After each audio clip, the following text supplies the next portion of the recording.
नमस्कार, आप देख रहे हैं न्यूज हाट। मैं हूं आपके साथ रितेश शर्मा।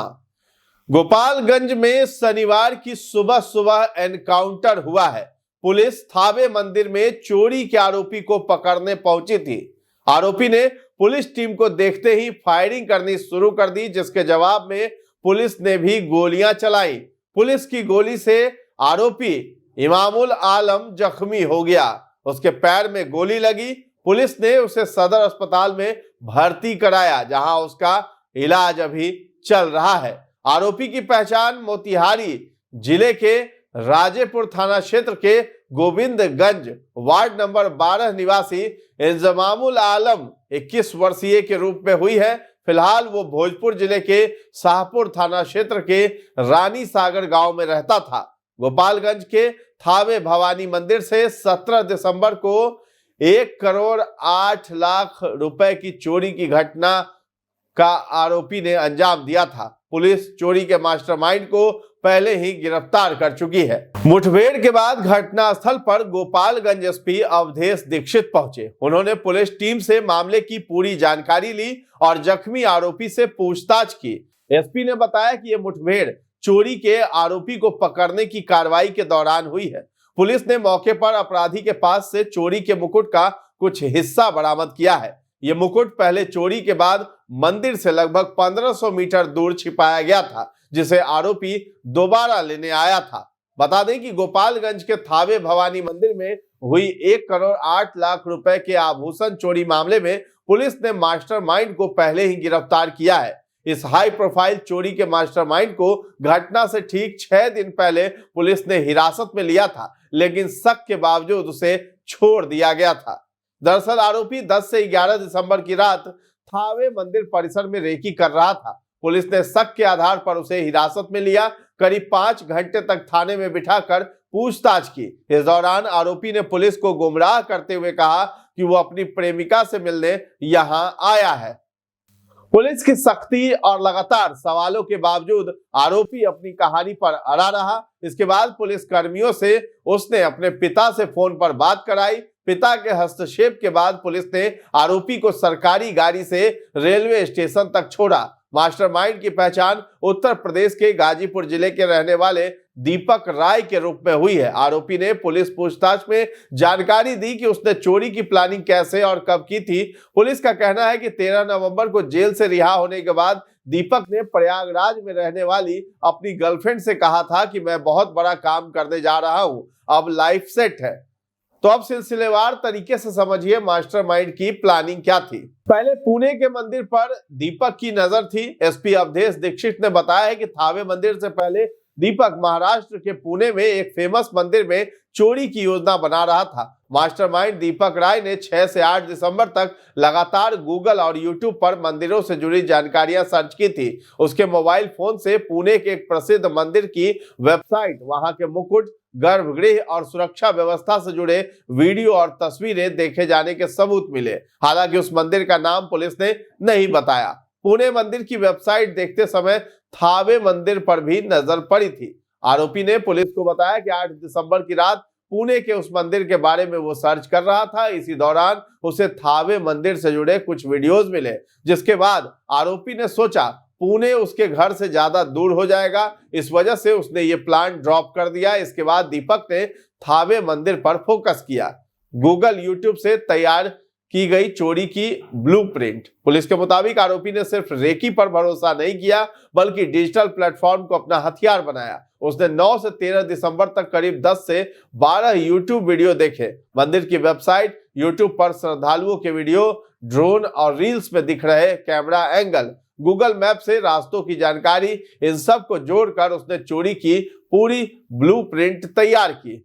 आरोपी के मोबाइल फोन से यह सर्च हिस्ट्री बरामद की गई है, जिसे पुलिस ने ठोस डिजिटल सबूत माना। पुलिस जांच में सामने आया कि 10 से 11 दिसंबर की रात दीपक ने निर्माणाधीन भवन, मंदिर की दीवार, रस्सी के सहारे चढ़ने का तरीका सब तय कर लिया था। सीसीटीवी फुटेज में भी 10 से 11 दिसंबर की रात चोर की मौजूदगी निर्माणाधीन भवन और मंदिर की दिशा में कैद हुई है।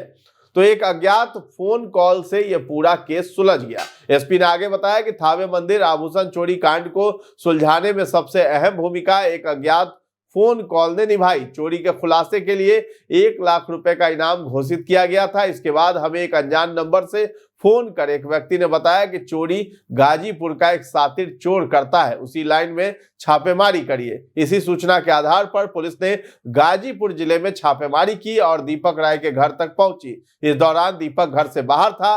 परिवार वालों से पूछताछ में पता चला कि दीपक पहले भी चोरी के आरोप में जेल जा चुका है। पुलिस ने बताया कि हम लोगों ने दीपक की तलाश के लिए बॉर्डर पर पुलिस टीम को एक्टिव किया। इसी दौरान 22 दिसंबर की रात आरोपी यूपी बॉर्डर के पास गोपालगंज से उसे अरेस्ट किया गया। तकनीकी जांच में मंदिर के लॉकर, दीवार, रस्सी पर मिले फिंगरप्रिंट भी दीपक राय से मैच कर गए। इससे यह पूरी तरह स्पष्ट हो गया कि थावे मंदिर चोरी का मास्टरमाइंड वही है। वाराणसी, मऊ समेत कई मंदिरों में कर चुका है चोरी।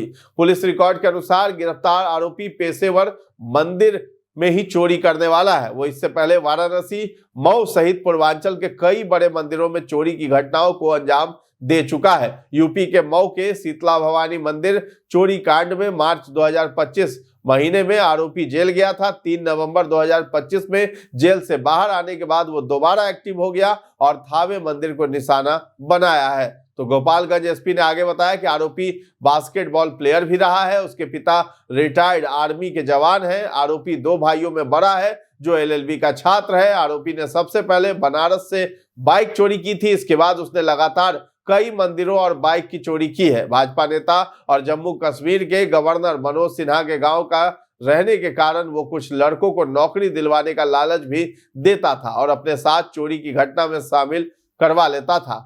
चोरी के गहने दोस्त को भी दे दिए। दीपक ने चोरी के आभूषण अपने पास नहीं रखे थे। उसने सभी कीमती गहने अपने दूसरे साथी को सौंप दिए थे ताकि अगर वो पकड़ा जाए तो उसके पास से कोई बरामदगी न हो सके। यही कारण है कि अभी तक आभूषण बरामद नहीं हो सके। पुलिस ने दीपक राय के पास से रॉड कटर, चोरी के समय पहने गए कपड़े, मोबाइल फोन जिसमें थावे मंदिर की पूरी सर्च हिस्ट्री मिली, बाइक, बैग जिसमें चोरी के आभूषण डाले थे बरामद किए हैं। मोबाइल फोन की जांच में यह भी सामने आया कि चोरी के बाद भी आरोपी सोने और आभूषणों की कीमत को लेकर लगातार सर्च करता रहा। और दिनांक 17 और 18 की रात्रि में थावे थाने क्षेत्र अंतर्गत थावे माँ के मंदिर में चोरी की घटना कारित हुई थी, जिसमें थावे माँ के कई सारे ऑर्नामेंट्स की चोरी की गई। इसमें हम लोगों के द्वारा पूर्व में एक दीपक राय नाम के व्यक्ति की गिरफ्तारी की गई है। उसी के कन्फेशन के आधार पे, उसी से पूछताछ के आधार पे हम लोग उसके जो बाकी लोग हैं उन पर फोकस कर रहे थे। उसी में आज सुबह SIT को सूचना मिला था कि उसी की गैंग का एक सदस्य यहाँ पर आया हुआ है और उसके पास से कुछ सामान भी बरामद हो सकता है। हम लोग ये रिकाई टोला के पास में उसकी सूचना थी कि रिकाई टोला के पास में वो रुका हुआ है। हम लोग की टीम जाकर के छापेमारी की, सत्यापन की। उसी क्रम में एक व्यक्ति के द्वारा हम लोग के ऊपर फायरिंग की गई। हम लोगों के द्वारा उसको चेतावनी दी गई, आत्मरक्षा हम लोग के द्वारा भी उसके ऊपर फायरिंग की गई और उसमें उसकी बाईं पैर में इंजरी लगी है। व्यक्ति का नाम इजमामुल आलम है, इसकी उम्र 21 वर्ष है। ये गाजीपुर मोतिहारी का रहने वाला है और वर्तमान में शाहपुर थाना भोजपुर में रहता है। हमें इसके पास से थावे माँ के मुकुट का कुछ पीसेस बरामद हुए हैं और इसके द्वारा कन्फेस किया गया है और बाकी पूरी गैंग का भी नाम बताया गया है और कहाँ पर कैसे लोगों ने घटना किया था, किस किस को आभूषण दिया था और बाकी जो माँ के जो आभूषण है वो किसके पास में है वो सब इसके द्वारा बताया गया। तो वो भी हम लोग जल्दी बरामद करेंगे। अभी जो बरामदगी है उसमें उसका फ़ोन बरामद हुआ है जो घटनास्थल पे था और मुकुट का, क्योंकि उन्होंने मुकुट को तोड़ करके उसके पीसेस कर दिए थे तो उस मुकुट के कुछ पीसेस हमें बरामद हुए। तो ये CCTV जब कैमरे में क्या दीपक राय के साथ है यही है बिल्कुल, ये दीपक राय के साथ CCTV कैमरे में दिखा है। किसने कुछ बताया है सर, कितने लोग और लोग हैं इसके साथ? और लोग हैं, हम लोग उन पर काम कर रहे हैं। जैसे जैसे गिरफ्तारी होगी तो आपको और क्लियर कर दिया जाएगा। तो SP अवधेश दीक्षित ने यह भी बताया कि दीपक पेशेवर चोर रहा है। वो हमेशा मंदिर को ही अपना टारगेट बनाता था। आरोपी लगातार इस तरह की फिल्में भी देखता था जो चोरी से जुड़ी होती थी। इतना ही नहीं, चोरी से पहले उसने बिहार बेस्ड एक मूवी देखी थी जिसमें पुलिस कैसे क्रिमिनल तक पहुंचती है उसकी डिटेलिंग निकाली थी। वहीं इस मामले में मंदिर प्रशासन या किसी और की संलिप्तता नहीं आई है। दूसरे आरोपी की पहचान भी कर ली गई है और उसकी गिरफ्तारी के लिए लगातार छापेमारी की जा रही है। पुलिस को उम्मीद है कि जल्द ही चोरी किए गए आभूषण भी बरामद कर लिए जाएंगे। इस चोरी में पुलिस की तरफ से भी घोर लापरवाही हुई थी। लापरवाह पुलिस कर्मियों पर भी एक्शन हुआ है। तो फिलहाल इस खबर में इतना ही है। न्यूज़ हाट के साथ बने रहें और अभी तक हमारे चैनल को आपने सब्सक्राइब नहीं किया है तो जरूर कर लें। धन्यवाद।